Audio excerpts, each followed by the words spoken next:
Paula Claussen has made this trip so many times, from the comfort of her home north of San Diego, across the border into Mexico, into a world of shantytowns where people struggle every day to survive. The name of this colonia is Fuentes del Valle, which is hilarious. It means fountains of the valley, and they have no running water. Maybe one day they'll have a fountain.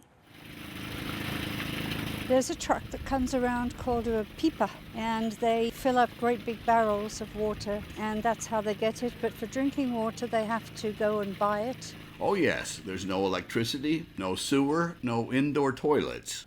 Houses, you can't even call them houses. Shacks made of scrap wood. Some people living in cars. Roofs that leak. And because of the dirt floors when it rained, of course, mud. Maria says in the last storm, the shanty she and her 3 daughters were living in and many others blew away. But that won't be happening to her new house, the one going up now, thanks to Paula Claussen. Good grief, last time I was here, and I looked over there, it was nothing but little shacks. And look at it now, look at the number of houses. I did not realize we had done so many. All the colored houses are ours. Stop painting! Stop painting! You've got to prime before you paint. She and her volunteers have constructed almost 1,300 houses, each one in less than a day. They also built this community center that serves as a village church. Who would have thought, certainly not Paula Claussen, that this plain-spoken mother of 2 retired travel agent would become the CEO of a nonprofit foundation called Project Mercy. Paula Claussen first came to the shantytowns of Tijuana in 1991. She came with a church friend to donate used clothing and blankets. What she found here, about 25 miles south of one of the richest cities in the U.S., changed her life in ways she never imagined, and the lives of many others. I could see smiling faces, but desperation in their eyes. And I thought, well, surely I can do something. And so here's what she did. She started helping repair the shanties, and then she contacted the TV stations around San Diego. She wanted publicity, but not for herself. I went to the local media and said, listen, this is what I'm doing. Will you do an article? And so they did. And because of this media coverage, more people got to hear about it, and more people started volunteering. And then she took a grant writing course, and the first grant she was awarded was from a very famous American charity called Newman's Own. The check had been signed by Paul Newman himself on Christmas Day in 1998.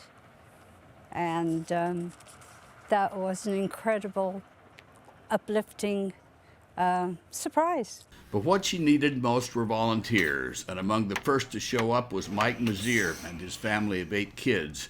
Mazier manufactures parts for race cars. He's a devout Catholic from St. Timothy's Church in Escondido, California. He and his kids and volunteers from the church have built about 80 houses. Materials for each house cost about $5,000. I don't think there's anything that I could do that could change a family's life as significantly in one day as what we do here. He says when his kids bring their friends here, it makes an impression, one they won't likely forget soon. And the kids were absolutely stunned. I mean, it was dead quiet, from going from a very noisy van all the way down to, oh my goodness, this is reality. It's not just something that you might see on TV every now and then. Not only are the people here benefiting and becoming stronger communities, but the people from the States are learning about the people here. They're learning about each other, and it's very uplifting. This was Ryan Lanz's first trip here. It's just incredible the way that these folks live, such sweet people. Volunteers have come from across the U.S., including this group with international relief teams based in San Diego. This is Jenna Montgomery. It's a good reminder for us to be more grateful for what we have. Not all volunteers are from the U.S. Those fortunate enough to get a brand new, colorful home are required first to have helped build other homes for their neighbors.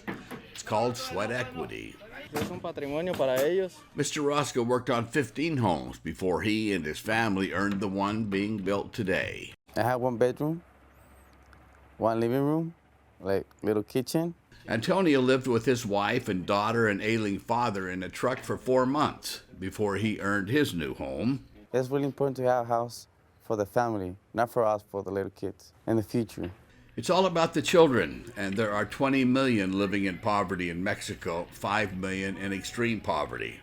Few get to help paint their mom's new home. They don't know really the misery that they live in the way their parents do. Their parents fear for them in the winter, and they fear for them because of the vermin that enters the shacks they live in. But they are so joyful, they find happiness in everything. It's looking good. We've just got to get the railing in up on the top there, and then it's all done. There's a great sense of satisfaction, but it's not because of what I've done. I think it's because of what we're doing with the gifts that God has given us. It's our obligation. I mean, for those that have been given much is expected, and I think we need to really pay attention to that. I want to give you the keys for your house. Y suerte por tu futura y de las niñas. ¿A quién? A la mamá. Al señor. Okay? Oh, it gives you a good feeling. I always say that next to raising my children, this has really, truly validated my life. Not many people get to live and work their dream, and this has become a living dream. Come October, Project Mercy will host the annual Baja Challenge, where dozens and sometimes hundreds of volunteers show up. One year, they built 44 houses in one day. For Religion and Ethics News Weekly, I'm Lucky Severson in Tijuana, Mexico.